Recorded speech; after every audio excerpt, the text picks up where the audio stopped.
First off, let me offer my condolences.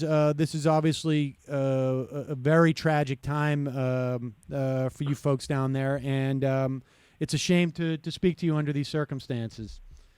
It is very, very tough time. I mean, Gabby was the sort of person that connected with people so deeply that I think everyone in Southern Arizona considers her family.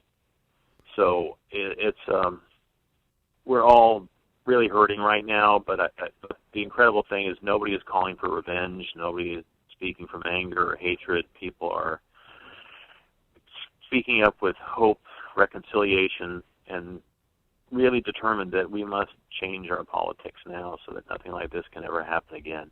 Not that this was determined and done by politics, but in an atmosphere in which there is such divisive rhetoric and demonization and outright hatred and anger being spouted all over the place, someone who is unhinged could be pushed over the edge, and I think that's possibly part of what happens here. Yeah, it is impossible to know, but I mean, why I'm interested in talking to you, and it is impossible to know the factors that impacted this alleged suspect. But give us a little sense of what the political climate has been like down there, because one of the victims was a federal judge who was there coincidentally, but has been receiving death threats based on an immigration case. So just give us a sense of what the political climate. I mean, just about that rancor that is taking place down there. Well, there's certainly a small minority of people who have taken to violent threats. I think that's the case all over the country. I mean, I do want to emphasize that Arizona is not like this, even though we have been characterized with all of the things going on, and many of the things we've done have been horrible from a legislative standpoint, I believe. But we are a place where there's incredible warmth and community spirit, and particularly in Southern Arizona, there's this love suffusing everybody right now, and that's what gives me the hope that we can come out of this. Yes, there's been vitriol. Yes, we've had this rancor in our political discourse. But I think that people are saying on both sides of the aisle, independents, Republicans, Democrats, everybody's saying enough. We really got to rethink this. We've crossed over a threshold last Saturday when the shots rang out. And now we have to create a future in which we once again become one state, one nation. And I think if we do that here in Arizona, we can lead the entire country towards that direction. And we can really heal our political discourse for many years to come. And that's what we need to do right now.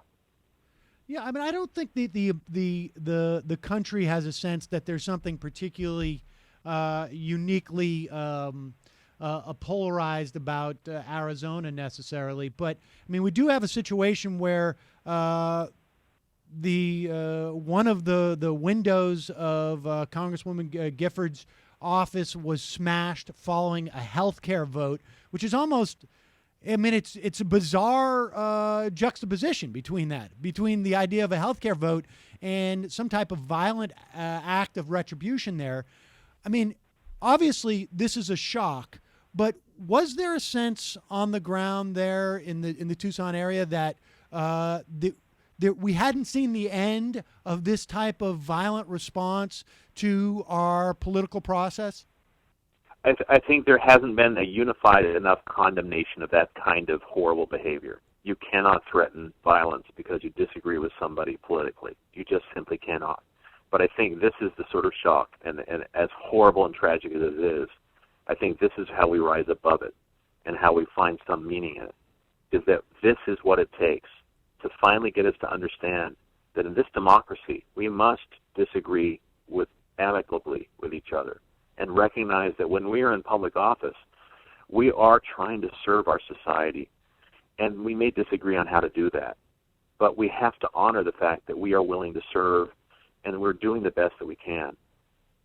You cannot be threatened for doing something you disagree with, and the media cannot talk about things in terms that make it feel like that every policy is trying to destroy people's lives. The way that we saw some of the health care bill talked about was so extreme, and people felt that they were threatened so directly that it's we have to get past that. We have to make sure that bad behavior is not tolerated, and it has to start with each one of us. And I've already talked to Speaker of the House. I called him yesterday and I said, Kirk, if you ever feel that anything hateful or hurtful is coming from me, you let me know, and I will stop that, and I will make amends for that, and I will never intentionally say anything hateful or hurtful again in public discourse.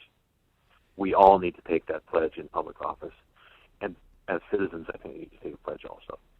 I have to get on to another remote here. I understand. But thank you for having me on. I really appreciate you telling the story. Representative Steve Farley from the 28th Legislative District of Arizona, thank you so much for joining us. Thank you.